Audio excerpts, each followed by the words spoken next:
Working committed to positive change, immediate or durable solutions is extremely satisfying. Yet this is an area with potential negative consequences on the human body and mental well-being. I can attest to this, having worked in the emergency and humanitarian space for over a decade. But can we unwaveringly invest in intense fields without feeling burnout, without the system breaking our very core? Yes, we can, says Marion and Erin from Regenerative Change Making. When relax and rest, recuperating, recovering just doesn't cut it, what's the next step? On this part 1, season 1, episode 8 of Safari podcast, here is Orie taking you on their inexplicable yet transformative safari.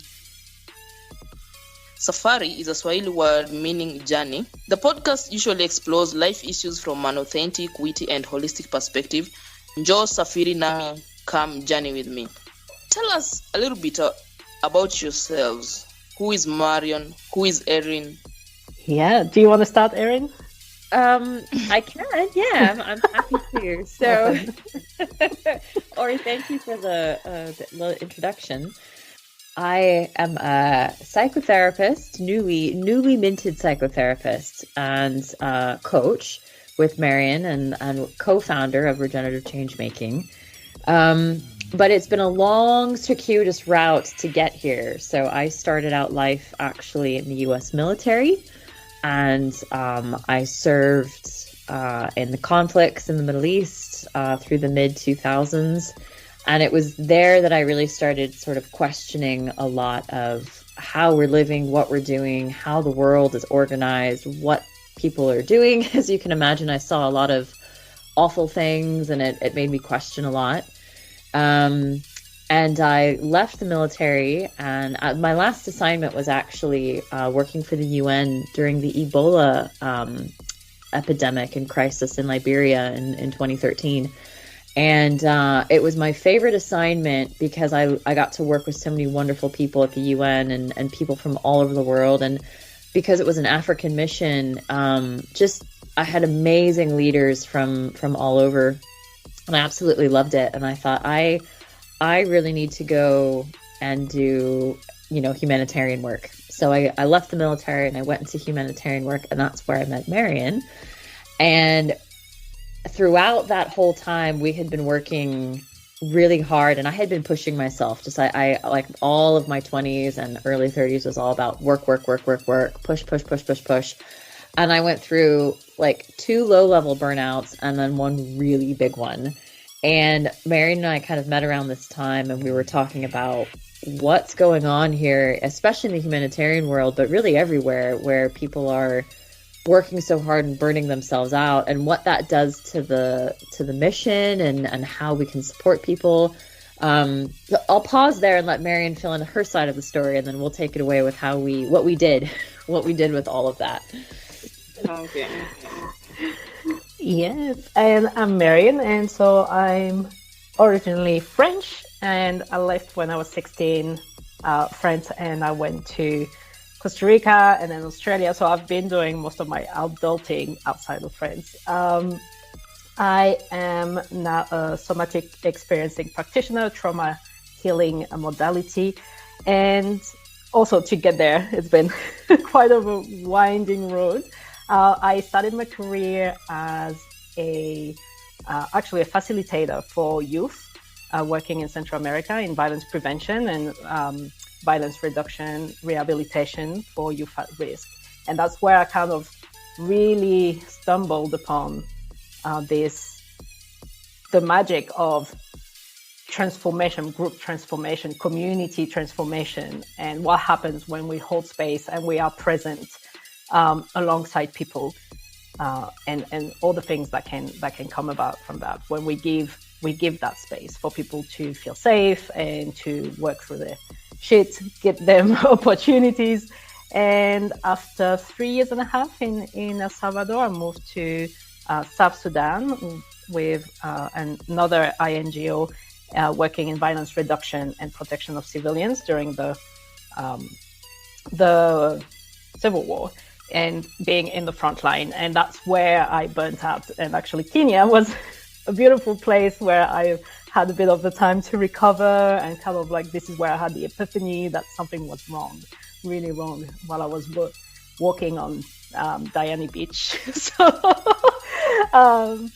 and that kind of led to the journey of recuperating, recovering, and from going from push to like, okay, who am I? What do I want to do with my life? How do I want to do it? And if I want to continue supporting and helping other people, I have to do it a different way that is not at the cost of my well-being.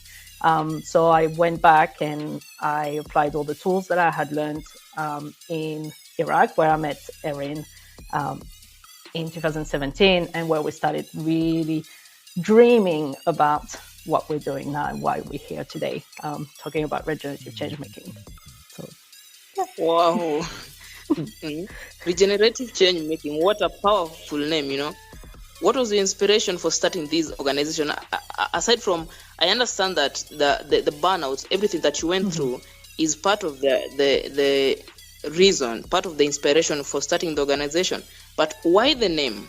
How did you come up with that name? And it's quite a mouthful as well, so we're sorry. But it was, I don't even remember how it came about, Erin. I don't know. Yeah, I think it was kind of a combination of things. So I think what we were looking for, because we had this sense of we've learned something and we need to give it a name. And we spent, no joke, we spent probably 9 months or more thinking about what our name ought to be. And we went through all these iterations and all these different things. And it's really funny because we're like, we want it to mean this thing. And we, so Orie, we went through just lots of different iterations. And around the time that we were developing our modalities for how we work and developing our methods, we started to get introduced to the regenerative movement that's sort of happening in the world, which has been kicked off by Daniel Christian Wall writes a lot about it, and also Paul Hawken. And it came out of the environmental movement and a lot of actually farming practices. And so it's an area of research for me. And then Laura Storm and, help me out, Marion, with her co-writers. They wrote a book called Regenerative Leadership. We highly recommend it. And we got a hold of that and we thought, oh my gosh, this is what we're actually trying to do. And regeneration, I guess simply put, is the conditions that are conducive to life, creating the conditions that are conducive to life. And so we started reading into this space and reflecting on the way that people are using this term and what that really means. And we thought, this is actually what we're doing. This is the term, we're already doing it. We just didn't know it had a name. And so regeneration is really a natural process. It's in living systems, everything kind of comes into a sort of balance within ecosystems. There's sort of a collaboration and a reciprocity that develops in living systems that we've kind of completely gotten away from in this capitalized, neoliberal, colonized world. And it's not really a new thing. It's something that's been around forever. And, indigenous communities and people all over the world, the global south, have just sort of been living regeneratively for a long time in ways that have been eroded because of colonialism and capitalism. And so regenerative is kind of this idea of going and reframing and getting out of the extractive way of working. And this kind of capitalized way of working where everything is seen as a resource and commodified, and we're kind of refocusing life within our work. Wow, that's so powerful, That's really powerful. And I'm surprised, you talked about 9 months just trying to get a name to have as a brand. Yes. It was quite a task, huh? It was. I mean, it was 9 months just to get the name, but 3 years just to get really being like, okay, let's do this and let's get this kicked off. And change making, because at the beginning we were really thinking of orienting this for humanitarian and aid workers, development workers, because that's kind of the sector we knew best and we were coming from, and we could see people were burning out, people were, running around with very little support, and how that impacted the communities we serve, and we want to solve issues, but we're doing it from a place that's very depleted. And then we realized that, well, it's not just the humanitarians, it's really anyone who's trying to bring about change and want to make a difference in the world, and want to work in a way that is meaningful and that contributes positively to the planet, whether it's in the environmental sector, whether it's even in corporate, but they want to do it in a way that really is aligned with their values and really makes them feel like, yeah, I'm doing something good through my work, and it's just not a 9 to 5 just to pay the bill. It's more than that. So that's why we ended up with change making and really shifting the way we've looked at how we help others, how we bring about change that is still within those big structures and systems that Erin was talking about. We're still competing for funds, we're competing for jobs, for positions, and looking at results. And so it's like, okay, how do we shift that in a way that is like how we're increasing the well-being of everyone around us? So what are the main goals and objectives of your movement? I would say that what we hope to do when we meet with our clients is to create a paradigm shift. So I think without realizing it, almost everyone on the planet has internalized some version of capitalism where we equate our sense of self-worth to our productivity and what we can kind of contribute. And and in a way, it's not just our self-worth, but our survival as well, right? We have to pay bills. We have to get food on the table. And for so many, billions of people on the planet, this is a struggle every day. So it's not only that we internalize it, but externally we have to live in it and we have to participate in these systems. So we want to help shift that extractive way of being and working to a regenerative way of living and working, where your worth is inherent and that living is a reciprocal process with the rest of the world, and that it is, you should be able to live and be and exist just by virtue of being alive. We don't ask flowers or trees or animals whether they're getting their KPIs done or whether they're meeting their milestones and their goals, right? So we want to kind of shift the conversation into what is truly life-giving, and life-giving for all, not just a small elite group of people. And so the way we do that is we work with individuals and we guide them through a coaching program to kind of shift a lot of very practical ways of living and working and being through that process. Oh, wow. And in relation to making people shift from their normal livelihood through regenerative change making, how do you measure success in your organization? It's a tricky one. It's one like we were thinking about, because the way we're defining success at the moment is like, oh, we've made this much money, or we had this many clients doing X, Y, and Z. And that paradigm shift asks us to really define success in a different way, and in a way that is more organic. And so so we were thinking about like success. It felt like it's a series of celebrations and little victories, where breakthroughs, like clients that come to us are like, I'm still in my job, I'm finally in love, like I'm back to loving what I'm doing, and I can see when it's too much and I can redirect. For example, we had a client who's an ICU nurse, very stressful environment, and she came to us because she was afraid she was going to burn out again and would have to quit her job. And she didn't want to do that because she loved her job and she does a very important one.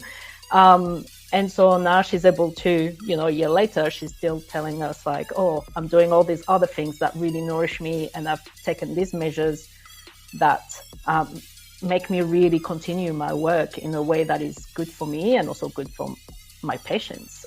So these are the success that we look at, those stories of clients being like, oh, I can't even believe how I could put myself in those situations or negotiate, jobs with those conditions, 5-6 months ago. And now it's like, it's not even a no-brainer. It's like, that's a non-negotiable. This is exploitative and this is not what I want. What I want is this and I'm going to go for it.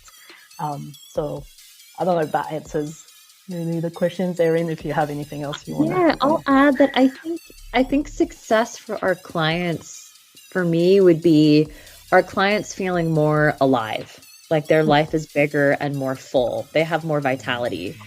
And that is different for every single client and every single person in every single context. And what I think that's part of what is so exciting about our work is that we get to see how people's lives unfold in these more growthful, healthy ways. And I was thinking of a client who she works in culture and environmental conservation.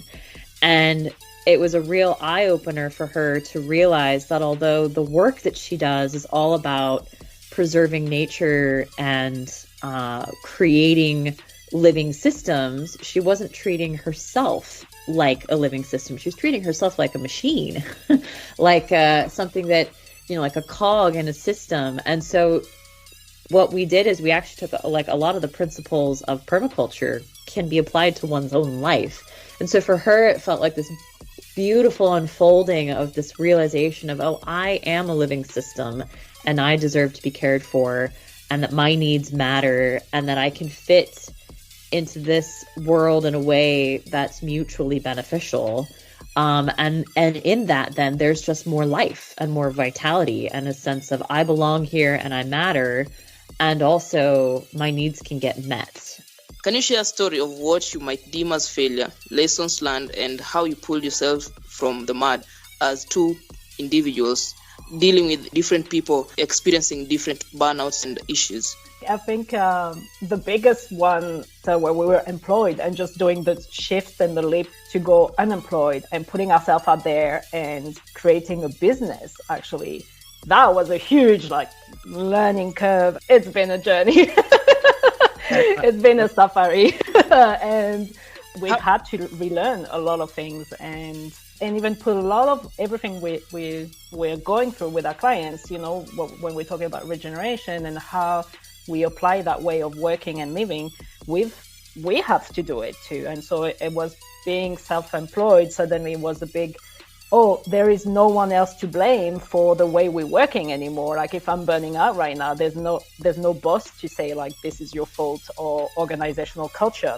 I'm imposing myself this rhythm or these beliefs that so we've had to work through a lot of our own internalized capitalism and how we view our productivity and our success, obviously, because for example finances, having a thriving and sustainable business is important. We live off it, so we want to make sure that this is happening, and it's just been ups and downs. We've had to deal with a lot of rejections. You think you meet someone who's very interested and then in the end they don't join you on the movement and you're like, but why? And not taking it personally. It's just not the right time or the right fit. So that's been a very humbling, I think, and a constant reflective journey of what are we doing, how are we doing, and are we meeting the needs of the people out there? Erin, I don't know if there's anything else. I think the thing that sticks out the most for me is marketing. So I echo everything Marion just said, but for me, the thing that felt so challenging is how do we make a name and put ourselves out there in a way that feels authentic? How do we because we have to sort of engage in this capitalized system to have a business, and yet we're also trying to be subversive to how these systems work. So when it came to how do we talk about what we do, what sort of systems do we use to find people? Do we use ads? What are the, like, we had to really philosophically and ethically have hard discussions about what's the best way to engage in these spaces. We didn't do it alone. So that's the big thing. We got coaches and we got support.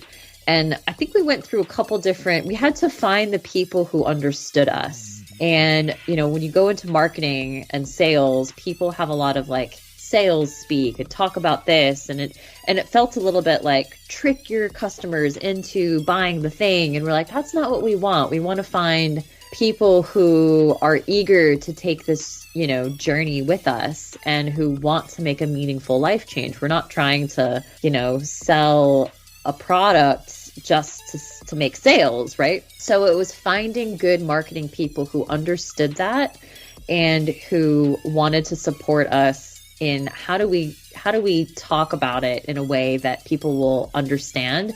And what we found is that it took a long time. I mean, we're still working on that, honestly. I think it's ever evolving. But what we found is when we meet prospective clients now, almost all of them feel like the right kind of client. Whether they sign up or not, it feels like, oh yeah, you get this. And even just having a conversation with them feels like a good use of everyone's time. I think that's been the hardest to learn. We are not natural marketing and brand people at all. But marketing never ends, because every time, every month, there's a new product, there's a new thing you have to put out there as business individuals, and it's a continuing. It's like a cycle. Yeah, you know. Yes. Absolutely. And keeping the pace. I mean, that's the thing. Like the modern technology and those spaces, we're engaging and we're connecting with people, which is wonderful because we've been able to connect with people from all over the world. Like we've had people watching our webinar and contacting us, you know, from literally every continent, which we were very surprised about. And we've had some amazing conversations, but yet the space itself of technology is completely part of that system of like, make it short, like, you know, can you tell your message in like 30 seconds through a reel?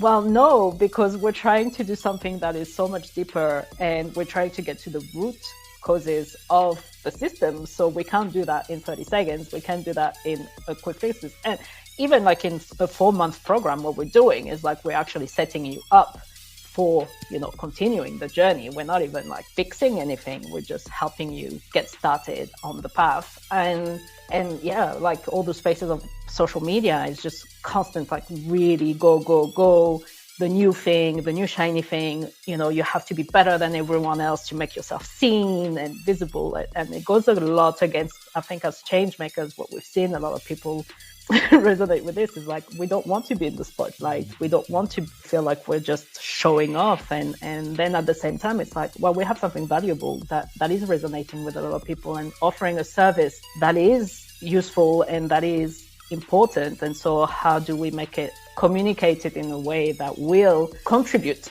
to the ecosystem and to a different vision of the world and that space? And as two brilliant women operating in an increasingly polarized ecosystem, as a woman from Africa, specifically Kenya, how does regenerative change making resonate and relate to people of color? You tell us. You're from Kenya and you came to us. No, you tell me, because you tell our listeners on Safari. Yeah, we love this question. Because I think the best way to maybe think about it, we talk a lot about ecology with regenerative change making, because a lot of our thinking is based off of ecology. And I think that white supremacy, white body supremacy, colonization, all of these, capitalism, all these forces around the world are like invasive species that choke out and destroy ecosystems. And it's extractive by nature, right? So like white supremacy and colonization is extractive. It's like the core.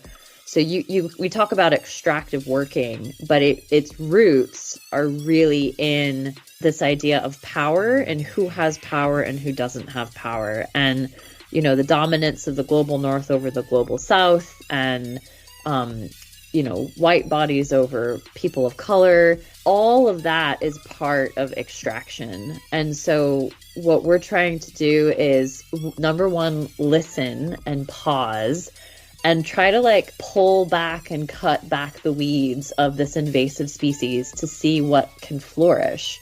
And so we don't want to presume that a regenerative way of working is any particular way for any particular person. It will be unique and diverse and beautiful and wonderful, and it will be specific to a particular place and a particular location and a particular group of persons or people.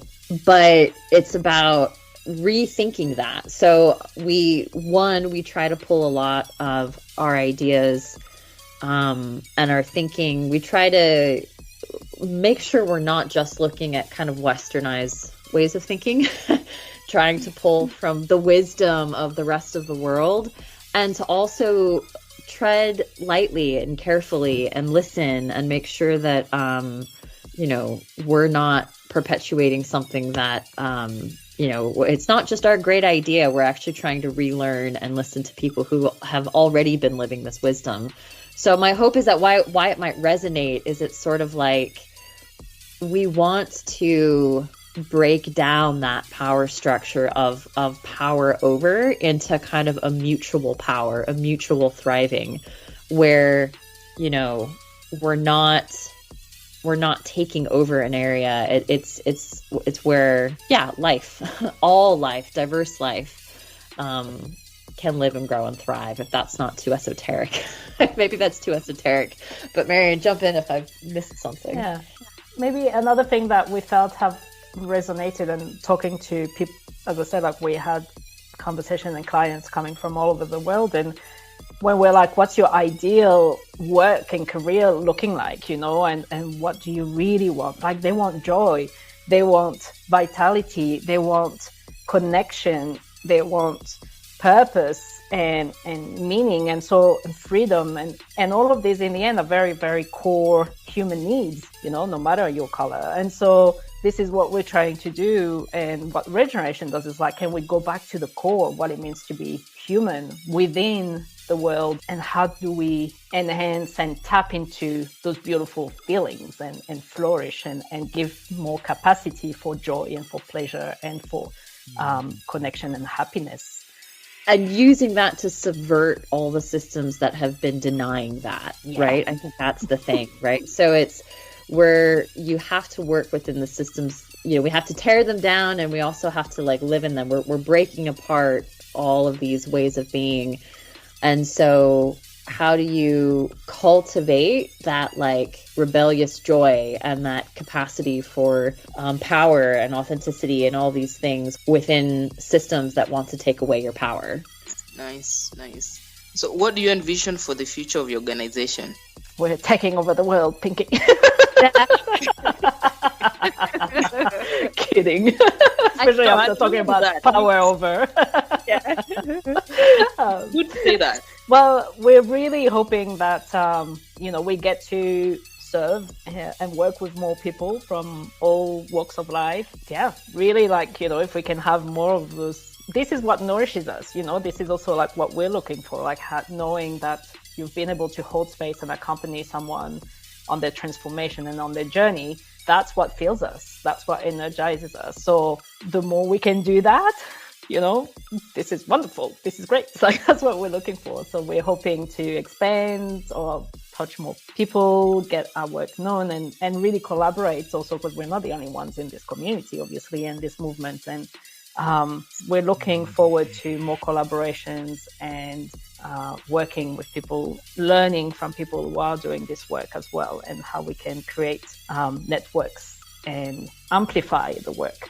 Good thing you mentioned. Okay, sorry. Oh, I was just going to add that when I future of the organization, I like to think that the personal is planetary and the planetary is personal. We talk a lot at Regenerative Change Making about climate change and how burnout is so pervasive across every continent, in every sector, in every industry. And we really see burnout of workers as a personal form of climate change, because we're kind of living and breathing capitalism and all of the ways that we're extracting too much on our environment. And so you burning out in your job sitting in Kenya is the same as climate change. It's the same thing. It's just how it's showing up for you personally. I like to hope that by shifting people's way of working, we're actually doing climate work. It's climate justice work in a way. And we are probably not going to be able to really tackle climate change until we stop treating ourselves the way we're treating the planet. And so it's really about big cultural shifts at the very micro level, at individual level, and sort of treating yourself the way you would hope that we treat the rest of the planet, as something that we are in relationship to and that we love and that we care about and that deserves to live and thrive. So that's the big idea. And then the way that we enact it is through these sort of smaller initiatives and projects and things. So how does the organization collaborate? Because Marion mentioned collaborations. So how does the organization collaborate with other organizations or community partners? It's starting to emerge. So we're still very young. We're going to celebrate 2 years of having launched regenerative changemaking. So it's been a lot about like setting the foundations and finding a footing as well. So now that we have created that, like we feel like we're starting to attract people, have conversation with people who are doing very similar or complementary things. And we're at the beginning of collaborations that are starting to emerge. So we've been collaborating, for example, with the University for Peace, the Center for Executive Education. We've been participating in spaces like the Global Gross Happiness Summit in March, trying to find those people who are in the same environment, but also very different, with very different perspectives. And we're starting to work. We come from a lot of relationship building, community building approach work. And so part of regeneration is kind of organically saying, like, as we talk, as we engage, what co-creation comes out of that. So we're still in that process. There's nothing really set in stone yet, and that we can tell you, like, come and join us for this. But we've starting to have very meaningful conversations that are creating new endeavors or workshops, and like what we're doing right now. This is we're very excited to be on your podcast, and that's something that emerged also out of that. So hopefully we'll have more ways of sharing with the community through workshops, with other people's platform, or inviting people to our platform as well in the future.